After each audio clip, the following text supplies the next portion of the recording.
Vous prenez des vitamines tous les jours en pensant faire du bien à votre santé, mais votre ventre reste gonflé et les kilos refusent de disparaître? Ce que vous allez découvrir dans cette vidéo pourrait vous choquer complètement. Pendant des années, l'industrie des compléments alimentaires nous a fait croire que toutes les vitamines sont bénéfiques et que plus nous en prenons, mieux c'est pour notre santé. Mais la réalité est très différente. Il existe 4 vitamines très populaires, vendues comme essentielles pour la santé, qui peuvent en réalité provoquer une rétention d'eau, des ballonnements abdominaux et même une prise de poids. Et le plus effrayant, c'est que vous en prenez probablement au moins une en ce moment même, sans avoir la moindre idée des dégâts qu'elle peut causer à votre corps. Après avoir analysé plus de 1000 cas de personnes luttant contre des ballonnements persistants et découvert qu'elles avaient toutes quelque chose en commun dans leur routine de supplémentation, j'ai enfin compris le schéma. Dans la vidéo d'aujourd'hui, je vais révéler quelles sont ces 4 vitamines traîtresses, pourquoi elles sabotent vos résultats et, plus important encore, je vais vous montrer comment les remplacer par des alternatives naturelles qui vont réellement vous aider à dégonfler et à perdre du poids. La 4e vitamine de la liste est si courante qu'elle est présente dans plus de 80% des complexes vitaminiques vendus au Brésil, mais très peu de gens savent qu'elle peut être responsable de cette sensation de ventre gonflé que vous ressentez chaque jour. Restez jusqu'à la fin car je vais partager le protocole complet pour détoxifier votre corps de ces substances et enfin voir votre ventre s'aplatir. Maintenant, révélons la première vitamine qui peut être en train de faire gonfler votre ventre, mais avant de continuer, vérifiez rapidement si vous êtes déjà abonné à la chaîne et si vous avez activé la cloche des notifications, car dans les prochaines semaines je vais révéler des informations encore plus choquantes sur d'autres compléments populaires qui peuvent saboter votre santé. Ce sont des découvertes qui vont vous laisser bouche bée et qui peuvent expliquer d'autres symptômes auxquels vous n'auriez jamais pensé qu'ils étaient liés à votre supplémentation. Et je vous assure que vous voudrez être au courant de ces révélations, car elles peuvent être la clé pour résoudre des problèmes de santé que vous traînez depuis des années. La première vitamine qui peut gonfler votre ventre de façon silencieuse est l'une des plus populaires et consommées dans le monde entier, le complexe B, en particulier la vitamine B1 ou thiamine synthétique. Vous devez penser que c'est impossible, puisque vous avez toujours entendu dire que les vitamines du complexe B sont essentielles pour le métabolisme et l'énergie. Et elles le sont vraiment, mais il existe une différence cruciale entre la vitamine B1 naturelle, présente dans les aliments, et la version synthétique contenue dans la majorité des compléments. La thiamine synthétique, également connue sous le nom de mononitrate de thiamine, est une version artificielle créée en laboratoire que notre corps ne reconnaît pas de la même façon que la vitamine naturelle. Lorsque vous consommez cette forme synthétique à des doses élevées, comme c'est le cas dans la plupart des complexes vitaminiques qui contiennent 100 mg ou plus de thiamine, votre corps entre en état d'alerte. Le foie doit travailler davantage pour traiter cette substance étrangère, et pendant ce processus, une cascade de réactions se produit, entraînant une rétention d'eau et de sodium. Des études montrent qu'un excès de thiamine synthétique peut interférer avec la régulation de l'hormone antidiurétique, amenant vos reins à retenir plus de liquide qu'ils ne le devraient. Cela explique pourquoi de nombreuses personnes rapportent des gonflements aux jambes,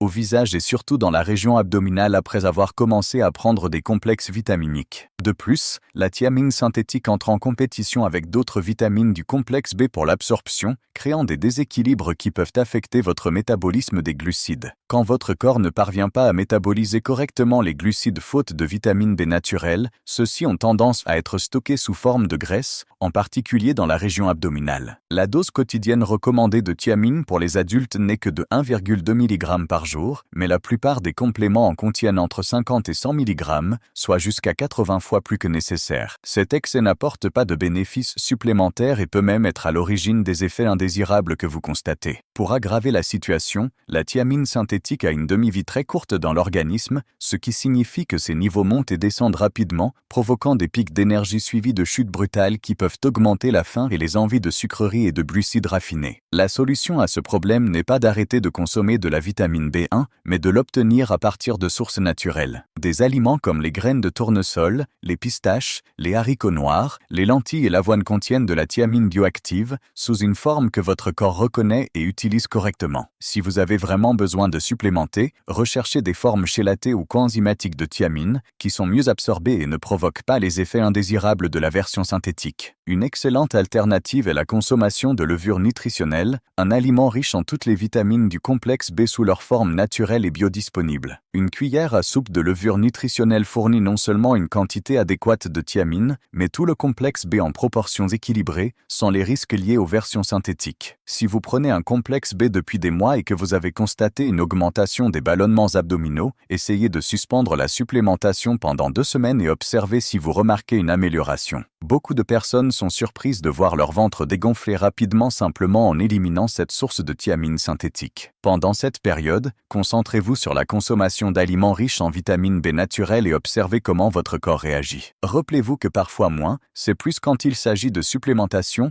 et que votre corps a été conçu pour obtenir les nutriments à partir d'aliments réels et non de versions synthétiques créées en laboratoire. La deuxième vitamine qui peut saboter vos efforts pour avoir un ventre plat est l'acide folique synthétique, également connu sous le nom de vitamine B9 synthétique. C'est peut-être l'une des découvertes les plus choquantes de la recherche scientifique récente, car l'acide folique est présent dans pratiquement tous les multivitamines et est même ajouté obligatoirement à de nombreux aliments industriels au Brésil, comme la farine de blé et le pain. Le problème est qu'il existe une différence fondamentale entre le folate naturel trouvé dans les aliments et l'acide folique synthétique utilisé dans les compléments et la fortification des aliments. Environ 40% de la population brésilienne possède une variation génétique appelée MTHFR, qui réduit drastiquement la capacité de convertir l'acide folique synthétique en sa forme active que le corps peut utiliser, le 5-méthyltétrahydrofolate. Pour ces personnes, la consommation régulière d'acide folique synthétique entraîne une accumulation de substances non métabolisées dans le sang, un phénomène connu sous le nom d'acide folique non métabolisé ou INFA. Cette accumulation interfère avec la fonction des folates naturels et peut provoquer une série de problèmes, y compris la rétention d'eau, l'inflammation systémique et la résistance à la perte de poids. Ce qui rend la situation encore plus problématique est que l'acide folique non métabolisé entre en compétition avec les folates naturels pour les mêmes récepteurs cellulaires, créant une carence fonctionnelle en folates même lorsque les analyses sanguines montrent des niveaux normaux ou même élevés d'acide folique. Cela peut entraîner fatigue, difficulté de concentration, changement d'humeur et surtout un métabolisme lent qui rend difficile la combustion des graisses. Du point de vue des ballonnements abdominaux, l'acide folique synthétique peut causer des problèmes par plusieurs mécanismes. Tout d'abord, il interfère avec la méthylation, un processus biochimique fondamental pour la détoxification hépatique et l'élimination des toxines. Lorsque la méthylation est compromise, le foie n'arrive pas à traiter correctement les toxines, hormones et substances de déchets, ce qui conduit à une surcharge qui se manifeste par une rétention d'eau et des ballonnements. Ensuite, l'infa peut modifier l'expression des gènes liés au métabolisme, en particulier ceux impliqués dans la combustion des graisses et la régulation de l'insuline. Enfin, des études récentes montrent que des niveaux élevés d'acide folique non métabolisé sont associés à des altérations du microbiote intestinal, favorisant la croissance de bactéries qui produisent des gaz et causent une distension abdominale. La dose quotidienne recommandée de folate pour les adultes est de 400 microgrammes, mais de nombreux multivitamines contiennent entre 800 et 1000 microgrammes d'acide folique synthétique, en plus de toute l'exposition que vous avez déjà à travers les aliments enrichis. Si vous consommez du pain, des céréales du petit déjeuner, des pâtes ou tout produit à base de farine de blé enrichie, vous recevez déjà de l'acide folique synthétique quotidiennement. Lorsque vous ajoutez à cela la supplémentation, vous dépassez facilement la capacité de votre corps à traiter cette substance, surtout si vous avez la variation génétique MTHFR. La stratégie pour résoudre ce problème repose sur deux approches principales. Premièrement, éliminez ou réduisez drastiquement les sources inutiles d'acide folique synthétique. Cela signifie choisir des multivitamines qui contiennent du folate sous forme de 5-méthyltétrahydrofolate ou méthylfolate, qui est la forme active et biodisponible qui ne cause pas les problèmes du synthétique. Deuxièmement, augmentez considérablement la consommation de folate naturel à travers des aliments comme les épinards, les asperges, le brocoli, l'avocat, les haricots et les lentilles. Ces aliments fournissent du folate sous une forme que votre corps reconnaît et peut utiliser immédiatement sans nécessité de conversion. Un conseil précieux est de consommer ces légumes légèrement cuits à la vapeur, car une chaleur modérée augmente en réalité la biodisponibilité du folate naturel. Si vous soupçonnez que vous pourriez avoir la variation MTHFR, observez comment vous vous sentez lorsque vous réduisez la consommation d'aliments enrichis et de compléments contenant de l'acide folique. Beaucoup de personnes rapportent une réduction significative des ballonnements abdominaux, une amélioration de l'énergie et même une perte de poids après avoir fait ce changement. Une stratégie supplémentaire consiste à augmenter la consommation d'aliments riches en vitamine B6, B12 et choline, qui sont des cofacteurs essentiels pour le métabolisme adéquat du folate et peuvent aider à compenser toute carence dans la conversion. Des aliments comme les œufs, le saumon, la sardine et le foie de bœuf sont d'excellentes sources de ces nutriments et peuvent potentialiser les bénéfices de la réduction de l'acide folique synthétique. Aviez-vous déjà soupçonné que ces vitamines, bénéfiques, pouvaient provoquer des ballonnements? Avez-vous déjà remarqué une différence dans votre ventre après avoir commencé à prendre un multivitaminé? Racontez dans les commentaires si vous avez déjà vécu cette situation où vous avez commencé une supplémentation en pensant améliorer votre santé et avez fini par vous sentir plus gonflé et inconfortable. La troisième vitamine qui peut être responsable de ce ballonnement persistant de votre ventre est le fer synthétique, spécifiquement le sulfate ferreux et le fumarate ferreux présents dans la plupart des multivitamines et compléments de fer. Cette découverte peut être particulièrement surprenante pour les femmes, qui sont le principal public cible de la supplémentation en fer en raison des pertes menstruelles. Le problème n'est pas le fer en soi, qui est absolument essentiel à notre santé, mais les formes synthétiques bon marché et peu absorbables qui dominent le marché des compléments. Le sulfate ferreux, par exemple,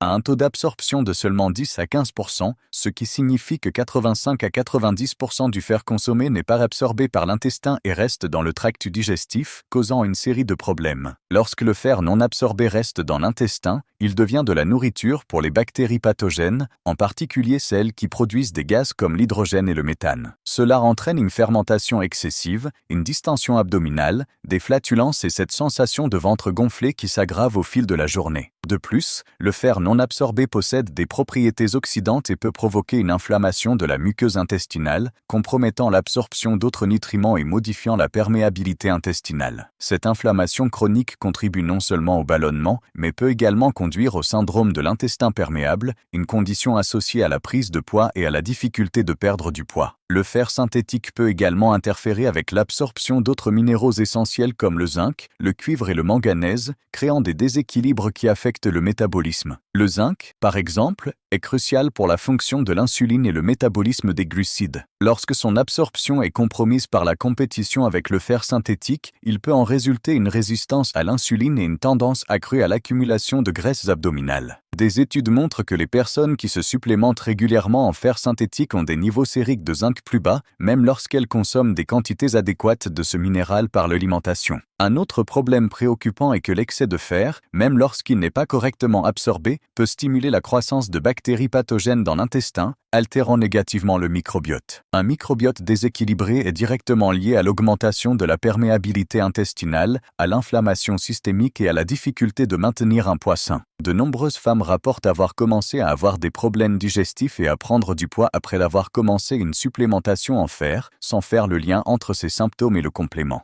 La dose quotidienne recommandée de fer pour les femmes en âge de procréer est de 18 mg, mais de nombreux multivitamines contiennent entre 25 et 65 mg de fer synthétique, une quantité bien supérieure aux besoins et qui peut provoquer les problèmes mentionnés. La solution à ce problème implique une approche plus intelligente et naturelle pour maintenir des niveaux adéquats de fer. Tout d'abord, avant de supplémenter en fer, il est fondamental de faire des examens pour vérifier s'il existe réellement une carence. Souvent, ce qui semble être un manque de fer est en réalité une carence en d'autres nutriments comme la vitamine B12, le folate ou des problèmes de thyroïde. Si la supplémentation est réellement nécessaire, optez pour des formes chélatées ou le bisglycinate de fer, qui ont une absorption bien supérieure et provoquent moins d'effets secondaires gastro-intestinaux. Alternativement, le fer héminique trouvé dans les aliments d'origine animale comme le foie de bœuf, la viande rouge maigre et la sardine a une absorption de 15 à 35%, bien supérieure aux formes synthétiques. Pour les végétariens et les véganes, des stratégies comme consommer des aliments riches en fer non héminique avec de la vitamine C, éviter de consommer du fer avec du café, du thé ou des produits laitiers et inclure des aliments fermentés peuvent améliorer significativement l'absorption. Une stratégie particulièrement efficace est l'utilisation de casseroles en fonte pour cuisiner des aliments acides comme la sauce tomate, ce qui peut fournir du fer biodisponible sans les problèmes des suppléments synthétiques. Si vous prenez du fer depuis des mois et avez remarqué une augmentation des ballonnements, des gaz ou de la constipation, essayez de suspendre la supplémentation pendant quelques semaines en vous concentrant sur l'optimisation de l'absorption du fer alimentaire grâce aux stratégies mentionnées. Beaucoup de personnes sont surprises de découvrir à quel point leur digestion s'améliore et leur ventre dégonfle lorsqu'elles arrêtent de surcharger l'intestin avec du fer synthétique mal absorbé. Passons à la quatrième et dernière vitamine qui peut gonfler votre ventre, mais avant, il semble que vous n'ayez pas encore laissé votre like sur cette vidéo. C'est très important pour que YouTube continue de diffuser ces informations que l'industrie des compléments ne veut pas que vous connaissiez. La quatrième et peut-être la plus surprenante vitamine qui peut gonfler votre ventre est la vitamine D3 synthétique, spécifiquement lorsqu'elle est consommée à des doses très élevées ou sans les cofacteurs adéquats. Cette révélation peut sembler contradictoire, car la vitamine D est largement promue comme essentielle pour pratiquement tous les aspects de la santé, y compris le métabolisme et la perte de poids. Et elle est vraiment essentielle, mais comme c'est le cas pour de nombreuses vitamines, la façon dont elle est supplémentée peut faire toute la différence entre bénéfices et problèmes. Ce qui se passe, c'est que la vitamine D ne fonctionne pas seule dans le corps, elle fait partie d'un système complexe qui implique la vitamine K2, le magnésium et la vitamine A. Lorsque vous supplémentez avec de fortes doses de vitamine D3 isolément, sans ces cofacteurs, vous pouvez créer des déséquilibres qui entraînent une rétention d'eau,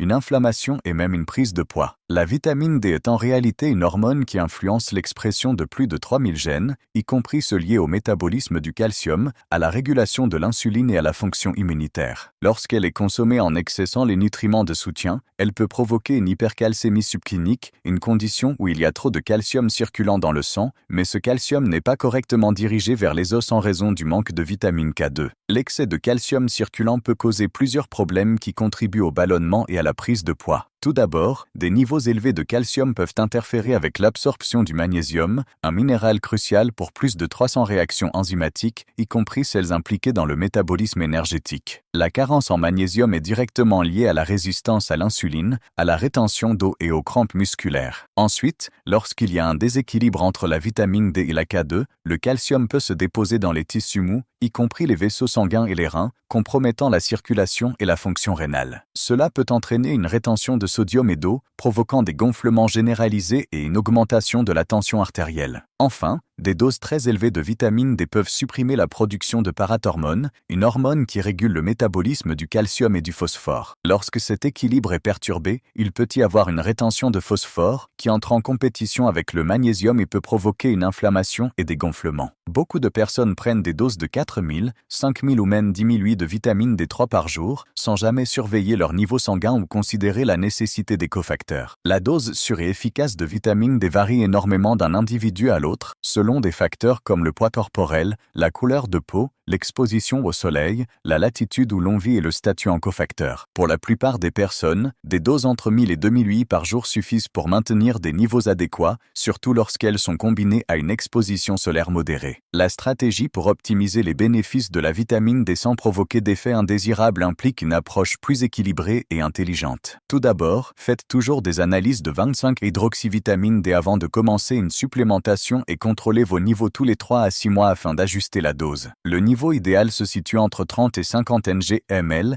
et non pas dans les valeurs extrêmement élevées que certaines sources recommandent. Ensuite, si vous choisissez de supplémenter en vitamine D, associez toujours de la vitamine K2 sous forme de MK7 qui a une demi-vie plus longue et une meilleure absorption. Le rapport idéal est d'environ 100 microgrammes de K2 pour chaque 1000 huiles de D3. Troisièmement, assurez-vous de consommer suffisamment de magnésium, de préférence sous forme chélatée comme le glycinate ou le malate de magnésium, à raison de 3 cents à 400 mg par jour. Quatrièmement, ne négligez pas la vitamine A, qui agit en synergie avec la vitamine D et peut être obtenue à travers le foie de bœuf, les jaunes d'œufs de poules élevés en plein air ou l'huile de foie de morue. Une alternative naturelle et très efficace à la supplémentation synthétique consiste à augmenter progressivement l'exposition au soleil pendant les heures de moindre intensité, permettant à votre corps de produire naturellement de la vitamine D ainsi que d'autres composés bénéfiques formés durant la synthèse cutanée. Si vous prenez de fortes doses de vitamine D depuis des mois et avez remarqué une augmentation des gonflements, surtout accompagnée d'une soif excessive, de constipation ou de fatigue, il se peut que vous éprouviez les premiers signes d'excès. Réduisez la dose de moitié, ajoutez les cofacteurs mentionnés et observez si vos symptômes s'améliorent. Rappelez-vous que plus n'est pas toujours mieux lorsqu'il s'agit de vitamines liposolubles comme la D, qui s'accumulent dans l'organisme et peuvent provoquer une toxicité lorsqu'elles sont consommées en excès. Maintenant que vous avez découvert comment ces 4 vitamines populaires peuvent saboter en secret vos efforts pour avoir un ventre plat et un corps sain, il est temps de mettre en pratique les solutions que j'ai partagées. La première action que vous devez entreprendre est de faire un audit complet de tous les compléments que vous consommez actuellement. Prenez chaque flacon et vérifiez s'il contient de la thiamine synthétique, de l'acide folique, du sulfate ferreux ou des doses excessives de vitamine D3 sans cofacteurs. Si vous trouvez ces substances, envisagez de suspendre leur utilisation pendant 2 à 4 semaines tout en mettant en place les alternatives naturelles que j'ai mentionnées. Pendant cette période de pause, concentrez-vous sur l'obtention de ces nutriments à partir d'aliments réels,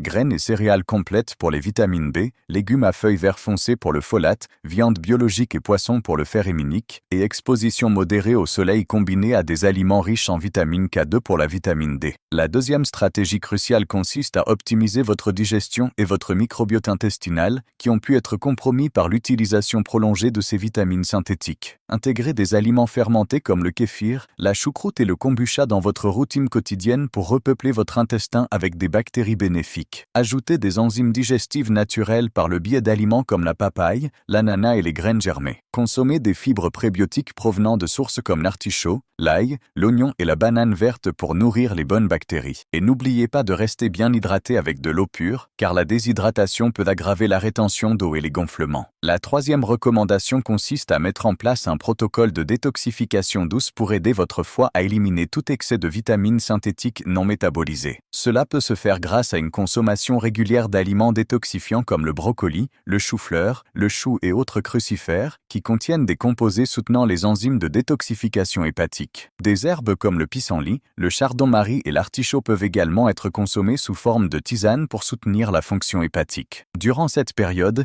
évitez l'alcool, les aliments transformés et autres substances qui pourraient surcharger davantage votre foie. La quatrième stratégie consiste à surveiller attentivement comment votre corps réagit à ces changements. Tenez un journal où vous notez quotidiennement votre niveau d'énergie, la qualité de votre sommeil, le degré de gonflement abdominal et votre poids corporel. Cela vous aidera à identifier quelles modifications ont le plus d'impact positif et quels ajustements peuvent être nécessaires. N'oubliez pas que les bénéfices peuvent prendre plusieurs semaines à se manifester pleinement, car votre corps a besoin de temps pour se rééquilibrer et éliminer les accumulations de substances synthétiques. Soyez patient avec vous-même et célébrez chaque petite amélioration, car ce sont des signes que vous êtes sur la bonne voie pour retrouver votre santé digestive et obtenir ce ventre plat dont vous avez toujours rêvé. Une question fréquente concerne le temps nécessaire pour constater des résultats après avoir cessé de consommer ces vitamines synthétiques. La réponse varie d'une personne à l'autre, mais je peux partager ce que j'ai observé dans des milliers de cas au fil des années. Les personnes qui ne prenaient qu'une seule de ces vitamines problématiques commencent généralement à remarquer une réduction des gonflements entre 5 et 10 jours après l'arrêt. Celles qui consommaient plusieurs compléments contenant plusieurs de ces substances peuvent mettre entre 2 et 4 semaines à constater des changements significatifs. Le facteur le plus déterminant n'est pas seulement d'arrêter les vitamines synthétiques, mais aussi la façon dont vous mettez en place les solutions naturelles que j'ai mentionnées. Certaines personnes s'inquiètent de développer des carences nutritionnelles en arrêtant la supplémentation, mais la réalité est exactement l'inverse. Lorsque vous cessez de surcharger votre système digestif avec des substances synthétiques mal absorbées, votre intestin peut enfin fonctionner correctement et mieux absorber les nutriments des vrais aliments. C'est comme retirer un caillou de votre chaussure et pouvoir enfin marcher normalement. Beaucoup de mes abonnés rapportent qu'après quelques semaines sans supplémentation synthétique, leurs analyses sanguines montrent une amélioration des niveaux de nutriments, en particulier le fer, le folate et les vitamines B, même en consommant les mêmes quantités d'aliments. Cela se produit parce que l'inflammation intestinale diminue, le microbiote se rééquilibre et l'absorption redevient normale. Un point crucial que je ne peux pas oublier de mentionner concerne l'importance du timing dans la mise en place de ces changements. Si vous prenez plusieurs vitamines synthétiques depuis des années, je ne recommande pas d'arrêter tout d'un coup de manière brutale. L'idéal est de faire une transition progressive en éliminant d'abord la vitamine que vous soupçonnez de causer le plus de problèmes, observez les résultats pendant une semaine, puis retirez la suivante. Cette approche vous permet d'identifier exactement quelle substance affectait le plus votre organisme et évite aussi tout inconfort qui pourrait survenir avec des changements trop brusques. Pendant cette période de transition, il est essentiel d'augmenter considérablement la consommation d'aliments riches en nutriments que vous supplémentiez auparavant afin qu'il n'y ait aucune période de carence. Je veux maintenant vous proposer un défi qui peut littéralement transformer votre santé au cours des 30 prochains jours. Choisissez l'une des 4 vitamines que j'ai mentionnées aujourd'hui et testez-la par vous-même. Arrêtez la supplémentation de cette vitamine pendant exactement 2 semaines et mettez en place l'alternative naturelle que j'ai suggérée. À la fin de cette période, revenez ici et laissez un commentaire en racontant exactement ce qui a changé dans votre corps. Ce défi va non seulement vous aider à découvrir laquelle de ces vitamines vous affectait, mais aussi créer une base de preuves réelles dans les commentaires qui peut aider des milliers d'autres personnes. Acceptez-vous ce défi? Écrivez dans les commentaires quelle vitamine vous allez tester en premier. Si vous êtes arrivé jusqu'ici, je suis sûr que vous êtes vraiment engagé à transformer votre santé et enfin résoudre ce problème de ballonnement qui vous dérange depuis si longtemps. Les informations que j'ai partagées aujourd'hui peuvent sembler contradictoires avec ce que vous avez toujours entendu sur les vitamines, mais elles sont basées sur les recherches les plus récentes en sciences nutritionnelles et sur l'expérience réelle de milliers de personnes qui ont réussi à résoudre leurs problèmes digestifs en faisant exactement ces changements. Si cette vidéo vous a ouvert les yeux sur une nouvelle perspective de la supplémentation et que vous êtes motivé à mettre en place ces stratégies naturelles, n'oubliez pas de mettre un like à cette vidéo pour qu'elle atteigne d'autres personnes qui peuvent être confrontées aux mêmes problèmes que vous. Votre like fait toute la différence pour que l'algorithme de YouTube montre ce contenu à ceux qui ont le plus besoin de ces informations.